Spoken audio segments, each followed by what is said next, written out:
kegiatan press conference dari Satreskrim Polres Jember ya dalam rangka update ataupun menginformasikan pengungkapan kasus dugaan pembunuhan atau memang penganiayaan yang mengakibatkan kematian ya terhadap seseorang. Ya di sini kita mengungkap kasus yang terjadi pada tanggal 12 Desember hari Minggu jam 2.30 dini hari ya dengan TKP-nya di pinggir jalan di pinggir lapangan Dusun Keraton, Desa Wonoasri, Kecamatan Tempurjo ya. Korbannya atas nama Bapak Wagiran almarhum ya. Dengan pelakunya inisial RS ya. Saksi-saksinya ada 3, FHN dengan kronologinya ya pada hari Minggu dini hari 12 Desember pukul 2.30 korban yang saat itu sedang istirahat di rumah tiba-tiba melihat HP. Kemudian langsung menggunakan sepeda kumbangnya atau sepeda gejotnya mengendarai sepeda ke arah TKP ya. Jadi kemudian korban diduga menemui sekelompok pemuda yang lagi nongkrong atau lagi mangkal di pinggir jalan di dekat lapangan Dusun Keraton.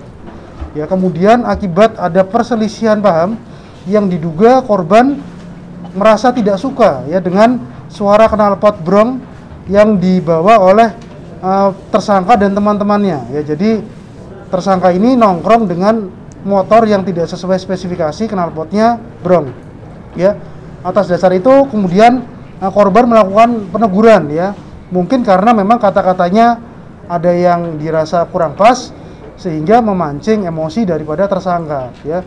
Yang perlu diketahui di sini sarana yang digunakan atau alat yang digunakan untuk melakukan pembunuhan atau penganiayaan tersebut adalah martil, berupa martil atau palu yang ternyata itu sebenarnya milik korban ya. Jadi sudah dibawa korban, kemudian korban menegur dengan mengacung-acungkan martil ya.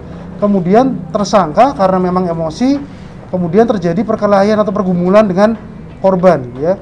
Jadi sempat saling pukul, kemudian karena tersangka sempat menguasai martil daripada pelaku sehingga tersangka langsung memukulkan ke kepala korban ya, sehingga hasil daripada visum et repertum luar maupun dalam setelah diotopsi terjadi pecah tengkorak ya, pecah kepala di bagian tengkorak yang mengakibatkan ya pecahnya pembuluh darah di otak sehingga banyak keluar darah dan asupan oksigen ke otak tidak lancar sehingga mengakibatkan kematian ya.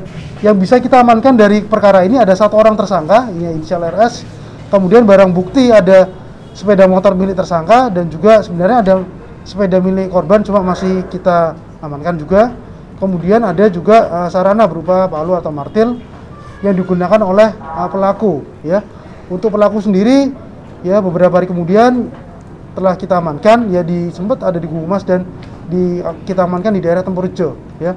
Untuk pelaku kita kenakan pasal 338 subsidiar 351 ayat 3 tentang pembunuhan dan penganiayaan yang mengakibatkan kematian ya dengan ancaman hukuman 7 hingga 15 tahun penjara ya. Jadi barang bukti yang bisa kami perlihatkan ini bajunya milik pelaku dan korban ya, yang sempat memang digunakan pada saat kejadian ya. Dan juga ada sarananya handphone milik korban juga.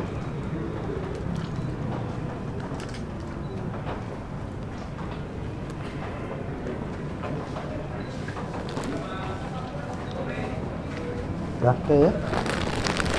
Jadi kami juga mungkin dalam hal ini mengimbau kepada masyarakat ketika memang mungkin ada suatu kegiatan masyarakat yang tidak berkenan atau tidak pas seperti memang knalpot brong ataupun juga kerumunan-kerumunan lainnya, silakan informasikan kepada aparat kepolisian ya, jangan kemudian main hakim sendiri ya. Bisa nanti kita koordinasikan dengan ada fungsi Sat Sabara, Satlantas ya, Sat Narkoba ataupun polsek jajaran lainnya.